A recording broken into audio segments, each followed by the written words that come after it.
ផ្ទះគឺជាអ្វីផ្ទះកាន់តែសាមញ្ញវាកាន់តែរីករាយផ្ទះដែលត្រូវការមិនមែនទំហំប៉ុន្តែជាភាពកក់ក្ដៅផ្ទះដែលត្រូវការមិនមែនភាពស្រស់ស្អាតប៉ុន្តែគឺជាសេចក្តីស្រឡាញ់ផ្ទះដែលត្រូវការមិនមែនភាពសម្បូរបែបប៉ុន្តែគឺជាភាពចុះសម្រុងគ្នាអ្វីដែលសំខាន់បំផុតក្នុងផ្ទះគឺមិនមែនជាជីវិតហឺហានោះទេ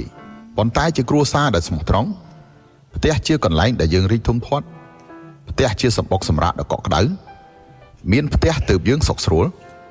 មានសមាជិកគ្រួសារទើបយើងមានសុភមង្គលផ្ទះសាមញ្ញបំផុតមួយថ្ងៃអាហារ3ពេលសមាជិកគ្រួសារនៅមួយឆ្នាំ2រដូវមនុស្សមានសេចក្តីសុខផ្ទះគឺសាមញ្ញណាស់ជីវិតសាមញ្ញរស់នៅប្រចាំថ្ងៃមានភាពសុខដុមមួយជីវិតផ្ទះមិនមែនជាទីលានប្រយុទ្ធមិនត្រូវការឆ្លោះវាយបែកក្បាលហូរឈាមផ្ទះមិនមែនជាកាស៊ីណូលបែងស៊ីសងមិនចាំបាច់វែកញែកអ្នកឈ្នះចាញ់ផ្ទះគឺជាកំពង់ផែនៃសេចក្តីស្រឡាញ់ផ្ទះគឺមានសេចក្តីស្រឡាញ់ផ្ទះគឺជាទីពឹងផ្អែករបស់ជីវិតយើងមនុស្សមានផ្ទះទើបមិនរសាត់អណ្ដែតមានអ្នកផ្ទះកំដរទើបមិនឯកា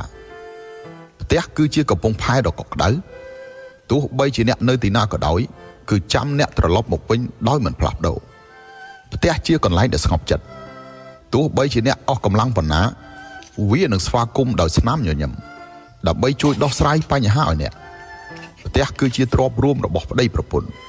មានបញ្ជីផ្អែមល្វីងជូរចត់មានកិច្ចសន្យានៃសម្បត្តិគឺមនុស្សពីរនាក់ត្បាញលំយោលនៃសេចក្តីស្រឡាញ់ពួកយើងសុទ្ធតែមានផ្ទះមួយនៅផ្ទះសុទ្ធតែមានមនុស្សដែលស្រឡាញ់យើងបំផុតនិងមនុស្សដែលយើងស្រឡាញ់បំផុតអាចរស់នៅជាមួយពួកគាត់បានគឺជាពរជ័យដែលទទួលបានពីជាតិមុនដូច្នេះហើយត្រូវតែស្រឡាញ់ថែរក្សាឲ្យបានល្អកុំបញ្ចេញកំហឹងដាក់មនុស្សជាទីស្រឡាញ់កុំរមូលគុណចំពោះឪពុកម្ដាយកុំប្រងើយកន្តើយចំពោះកូនចៅផ្ទះកាន់តែសាមញ្ញកាន់តែមានសុភមង្គលផ្ទះកាន់តែមានភាពចុះសម្រុងគ្នាវានឹងកាន់តែមានផាសុកភាពតើអ្នកមានផ្ទះដូចខាងលើនេះហើយឬនៅ